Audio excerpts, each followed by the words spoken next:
So after our hearty breakfast, some of us couldn't wait to get started.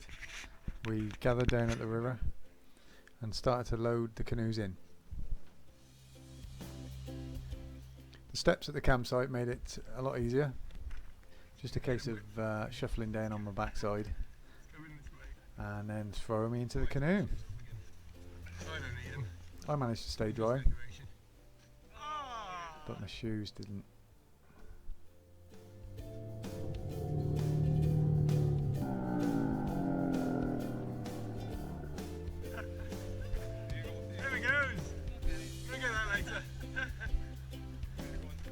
But there was no problem because we picked that up a little bit later on downstream.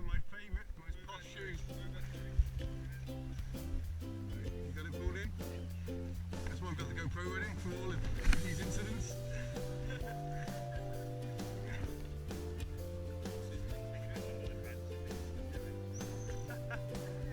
There it is, yeah! We can have a few incidents. So after I got in, the others launched their canoes.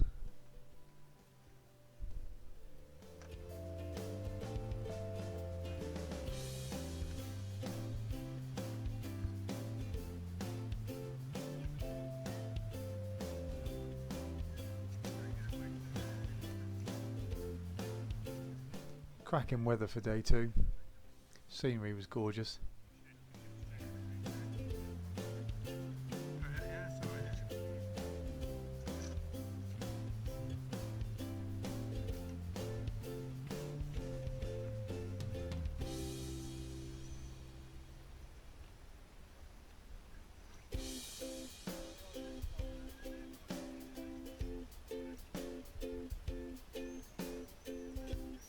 Find the beer all night for the first person who finds my shoe. You're off!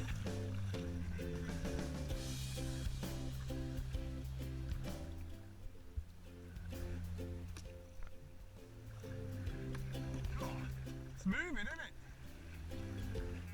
And then we set off. It is moving fast. Yeah. Quick stop for a last minute wave.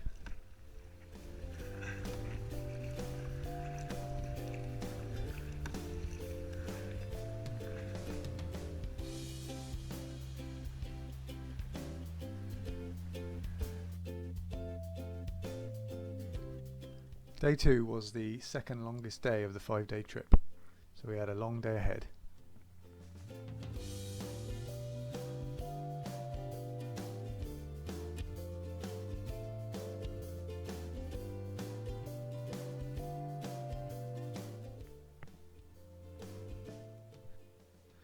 We then reached the scar down at Brobury, where the high sandstone cliffs on the left bank have got overhanging beech trees. They seem to be clinging on for dear life just by their roots.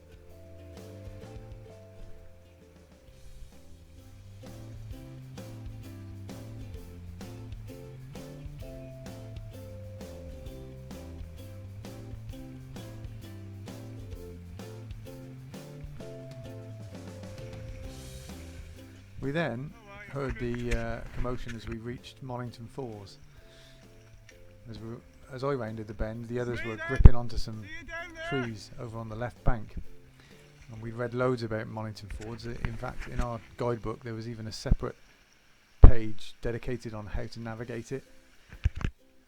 So expectations were quite high, and we expected it to be pretty exciting.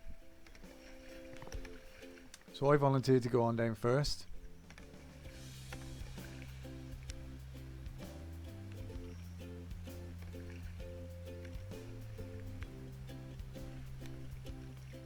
But despite all the noise and commotion, when I actually got into the part where the falls were, there didn't seem to be much going on.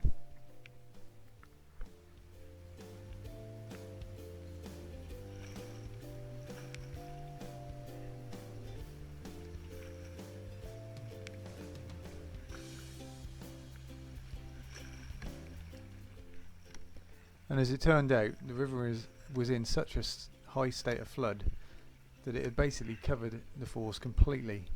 So all it was a bit of faster flowing piece of river, and on reflection a bit of an anticlimax.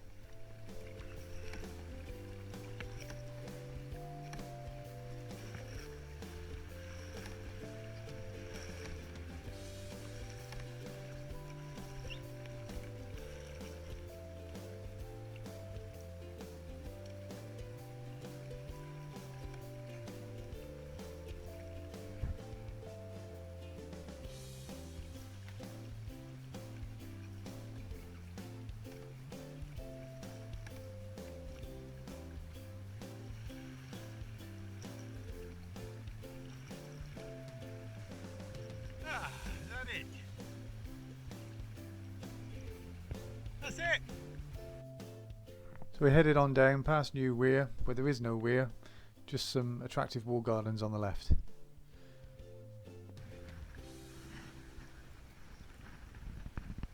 And then from then on, the sun came out again, and it was just a case of plodding on and on and on, until eventually we reached Hereford. You can just see the cathedral poking out. Yeah. That's what we love. And then late afternoon, we reached the exit point.